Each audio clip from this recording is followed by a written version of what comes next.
সবকিছু ধ্বংস করে দিয়ে গণতন্ত্র হয় না বলে মন্তব্য করেছেন বিএনপির মহাসচিব মির্জা ফখরুল ইসলাম আলমগীর। রাজনৈতিক দলকে নিষিদ্ধ করবার আমরা কারা? জনগণ সিদ্ধান্ত নেবে। এই তাদের যে সমস্ত পরে যে জনগণের মতামত প্রতিফলন যে বিষয়গুলো আছে সেটা হবে।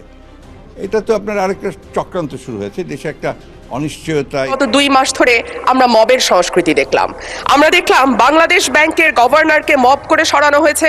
মানুষের মধ্যে হতাশা আছে, মানুষের মধ্যে ক্ষোভ আছে। ক্ষমতার পালা বদলে নাটকীয় মোড়।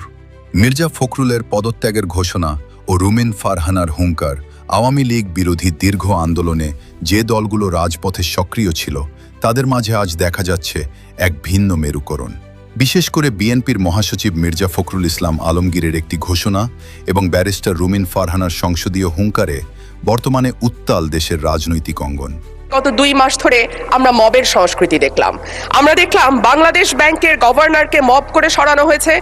দীর্ঘদিন ধরে গুঞ্জন ছিল ক্ষমতার পরিবর্তনে বিএনপির অবস্থান কি হবে।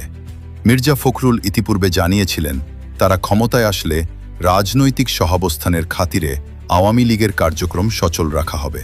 তবে বাস্তবে দেখা গেল ভিন্ন চিত্র। ক্ষমতায় আসার পর আওয়ামী লীগ নিষিদ্ধ হওয়ার সিদ্ধান্তে ক্ষোভ প্রকাশ করেছেন খোদ মহাসচিব। জানা গেছে এই রাজনৈতিক পরিস্থিতির প্রতিবাদে তিনি পদত্যাগের ঘোষণা দিয়েছেন। একটু অবসর নিতে চাই। তার এই সিদ্ধান্তে রাজনৈতিক মহলে শুরু হয়েছে ব্যাপক চাঞ্চল্য। প্রশ্ন উঠেছে, তবে কি দলের অভ্যন্তরীণ কোন্দল নাকি আদর্শিক লড়াইয়ে এই চরম সিদ্ধান্ত? আওয়ামী লীগ ইস্যু এবং বর্তমান আইন শৃঙ্খলা পরিস্থিতি নিয়ে চুপ নেই ব্যারিস্টার রুমিন ফারহানা। জাতীয় সংসদে দাঁড়িয়ে সরাসরি স্বরাষ্ট্রমন্ত্রীকে কাঠগড়ায় তুলেছেন তিনি। রুমিন ফারহানা প্রশ্ন ছুড়ে দিয়ে বলেন, স্বরাষ্ট্রমন্ত্রী মব নিয়ন্ত্রণ বা বিশৃঙ্খলা দমনের আশ্বাস দিলেও কেন রাজপথে তার প্রতিফলন নেই? কেন প্রশাসন এই বিশৃঙ্খলা থামাতে ব্যর্থ হচ্ছে? দেশটা কারো বাপের না। গত 2 মাস ধরে আমরা মবের সংস্কৃতি দেখলাম। মানুষের মধ্যে হতাশা আছে, মানুষের মধ্যে ক্ষোভ আছে। তিনি দাবি করেন সাধারণ মানুষের নিরাপত্তা নিশ্চিত করতে এবং রাজনৈতিক স্থিতিশীলতা ফেরাতে স্বরাষ্ট্র মন্ত্রণালয়কে জবাবদিহি করতে হবে।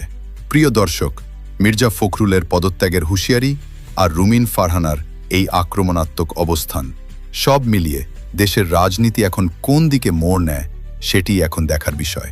ক্ষমতার এই নতুন সমীকরণে সাধারণ মানুষের মনেও দানা বাঁধছে নানা প্রশ্ন।